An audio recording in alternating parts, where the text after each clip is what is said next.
చేస్తున్నారు తప్ప ఆయన స్వశక్తితో ఒక్కసారి కూడా వచ్చిన సందర్భం లేదు. మోహన్ రెడ్డి గారు కూడా మాట్లాడేది మోహన్ రెడ్డి గారు జగన్మోహన్ రెడ్డి గారిని తగిలిస్తాయి. టాపిక్ లోకి వచ్చేయండి. మోహన్ రెడ్డి గారు కంక్లూడ్ చేయండి.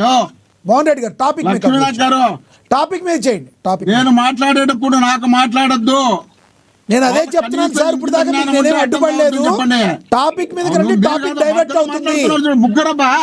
ముగ్గురు అవును సార్, వాళ్ళు ముగ్గురు కరెక్టే. మీరు అంతసేపు మాట్లాడేదనే మీకు ఇచ్చింది. టాపిక్ మీద మాట్లాడండి. మీరు చూడండి, టాపిక్ లోకి రండి. అవును, టాపిక్ రానిచ్చే కదా. మధ్యలో వాళ్ళట వచ్చి మీరట వచ్చి నేనేది టాపిక్ లోకి వచ్చేది. కాబట్టి నుంచే ఉన్నమని చెప్పండి. ఎక్కడ 15 సంవత్సరాలు ముఖ్యమంత్రిగా ఉన్నటువంటి చంద్రబాబు నాయుడు గారు ఒక్క కాలేజీ పెట్టలేకపోయినారు. అక్షర సత్యానికి తెలియదా? అక్షర సత్యం గారు ఏమి చూడలేదా? సీనియర్ జర్నలిస్ట్ అయినప్పుడు రాష్ట్రంలో 2019 నుండి 2023 వరకు కేవలం 12 మెడికల్ కాలేజీలు ఉంటే 19 నుండి 25 లోపల 2 సంవత్సరాలు కరోనా వచ్చినా కూడా 17 మెడికల్ కాలేజీలు తెచ్చిన మగాడు జగన్మోహన్ రెడ్డి గారు అయితే కనీసం జగన్మోహన్ రెడ్డి గారు మంచి పని చేస్తున్నారనే మాట కూడా రాకుండా ఆయన ముఖ్యమంత్రి ఆయన కూడా విమర్శలు చేస్తా పోతే ఏం మాట్లాడాలా? పేదవాళ్ళు, చదవలేని వాళ్ళు, ఎక్కడున్న వాళ్ళు అయినా సరే చదివించుకోవాలన్నప్పుడు వాళ్ళు ప్రైవేట్ స్కూల్ కానీ గవర్నమెంట్ స్కూల్ కానీ ఎంకరేజ్ చేస్తే మళ్ళీ ఏంది లక్ష్మణ గారు చేస్తారు. మాట్లాడింది నోట్ చేసుకోండి. ఉదయశ్రీ గారు మహిళలతో మాట్లాడేటప్పుడు మంచిగా మాట్లాడండి. మోహన్ రెడ్డి గారు మీరు మంచిగా మాట్లాడతారు. దయచేసి కొంచెం కంట్రోల్లో ఉండండి. మీరు అలా కుక్కలు అని మాట్లాడతారు. తప్పది. మీరు కుక్కలు అని మాట్లాడకూడదు. ఆ టైంలో కరెక్ట్ కాదు అది. ఉదయశ్రీ గారు మీరు మాట్లాడినంత సేపు ఆయన మాట్లాడలేదు కదా. ఒక 2 నిమిషాలు ఆయన మాట్లాడింది మీకు నచ్చకపోతే నోట్ చేసుకోండి. మీరు కంక్లూడ్ చేద్దరు. కానీ ఇది ఆయన టైము. రైట్ ఒక్క నిమిషం. వ్యక్తిగతంగా వద్దు.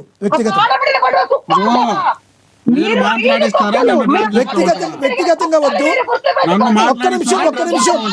ఉదయశ్రీ గారు నా మాట వినండి. ఉదయశ్రీ గారు ఇద్దరు మాట్లాడితే అర్థం కాదు. ఉదయశ్రీ గారు ఇద్దరు మాట్లాడితే అర్థం కాదు. నేను మీకు ఇస్తాను.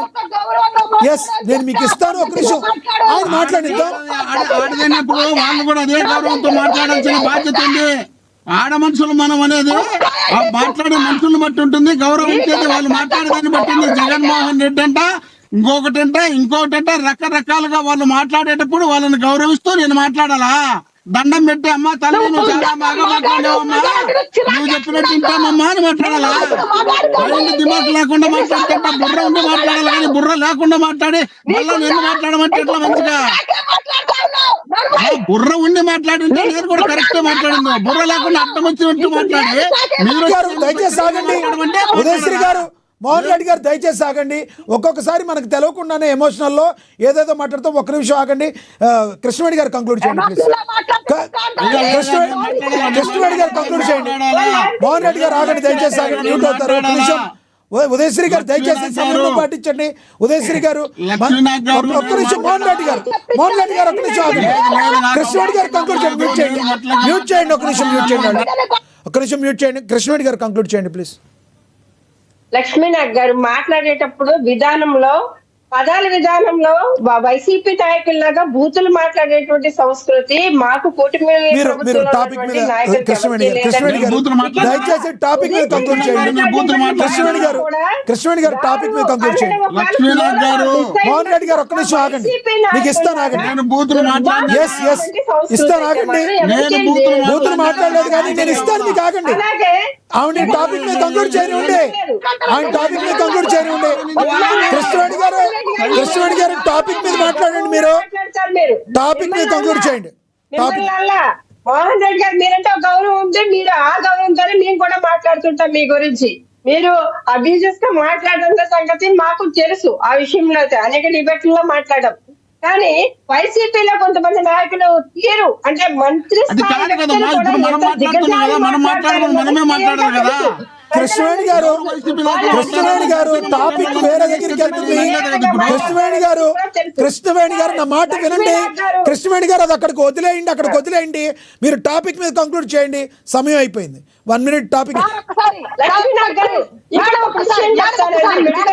ఇస్తాను మేడం, ఇస్తాను. ఉదయశ్రీ గారు ఇస్తాను. ఆగండి. తీసుకొచ్చారా చంద్రబాబు నాయుడు గారు గతంలో మెడికల్ కాలేజీని తీసుకొచ్చారా అని వీళ్ళకి క్వశ్చన్ చేస్తున్నారండి. ఉమ్మడి ఆంధ్రప్రదేశ్ విడిపోయిన తర్వాత ఆయన ఒక్కసారి అధికారం చేపట్టిన తర్వాత ఆంధ్రప్రదేశ్ కి రాజధాని అనేది కూడా లేదు అన్న టైంలో భూమి సేకరణ దగ్గర నుంచి సచివాలయ నిర్మాణాల దగ్గర నుంచి పరిపాలనా విభాగాన్ని ఏర్పాటు చేయడం కోసం ఆయన ఎంత అంటే కట్టుబడ్డంతో తరిమేస్తే ఏ రకంగా రాష్ట్రానికి వచ్చిన తర్వాత ఒక అనుభవజ్ఞులైనటువంటి చంద్రబాబు నాయుడు గారు ఏ విధంగా అంటే మళ్ళీ మొదటి నుంచి 0 నుంచి స్టార్ట్ చేసుకొని వచ్చారండి. వచ్చిన తర్వాత నెక్స్ట్ మెడికల్ కాలేజీ ఆయన హయాంలో జిల్లాల విభజన జరగలేదు. జిల్లాల విభజన వైఎస్ జగన్మోహన్ రెడ్డి గారు 13 జిల్లాల్ని 26 జిల్లాలు చేసిన తర్వాత కేంద్ర ప్రభుత్వం ప్రతి జిల్లాకి మెడికల్ కాలేజీ ఉండాలి అన్న ప్రతిపాదన వల్ల కేంద్ర ప్రభుత్వం ఇచ్చేటువంటి నిధులు వస్తాయి కాబట్టి జగన్మోహన్ రెడ్డి గారు 13 కాలేజీలు అనుకునేవి 17 కాలేజీల నిర్మాణం చేపట్టామని చెప్తున్నారు. దానికి కూడా 5 కాలేజీలకు మాత్రమే పర్మిషన్స్ తీసుకురావడం కానీ వీళ్ళు కంప్లీట్ చేశామని చెప్తూ ఉన్నారు. కానీ మిగతా కాలేజీలు ఎందుకు కంప్లీట్ చేయలేదు జగన్మోహన్ రెడ్డి గారు?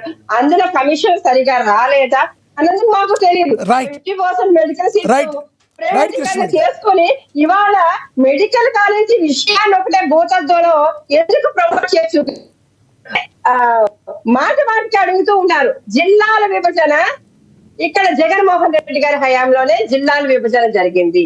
అందుకు జిల్లాకు ఒక మెడికల్ కాలేజ్ ఆల్రెడీ కేంద్రం ఇతర రాష్ట్రాలకు కూడా ఇంకా ఎక్కువ మెడికల్ కాలేజీలు ఇచ్చినటువంటి పరిస్థితి కాబట్టి మన రాష్ట్రం విడిపోయి ఉంది కాబట్టి ఇక్కడ మెడికల్ కాలేజీలు తెచ్చుకోవడానికి ఒక అవకాశం ఏర్పడింది. ఇక్కడ జగన్మోహన్ రెడ్డి గారు కొంత అలాగే వాళ్ళ బాబిచ్చిన డబ్బులతోనో ఇక్కడ మెడికల్ కాలేజీలు కట్టించలేదు, లేకపోతే జగన్మోహన్ రెడ్డి గారు 1,00,000 కోట్ల అవినీతి చేసినటువంటి చేయలేదు. ఎవరు బాబుల పేర్లతో ఎవరు కట్టించినారు ఒకటి చెప్పండి చూద్దాం. ఎవరు బాబుల పేర్లతో 15 ఏళ్ళు 20 ఏళ్ళు అధికారంలో ఉన్నారు కదా, బాబులు సంపాదించింది ఎవరు పెట్టారో చెప్పండి.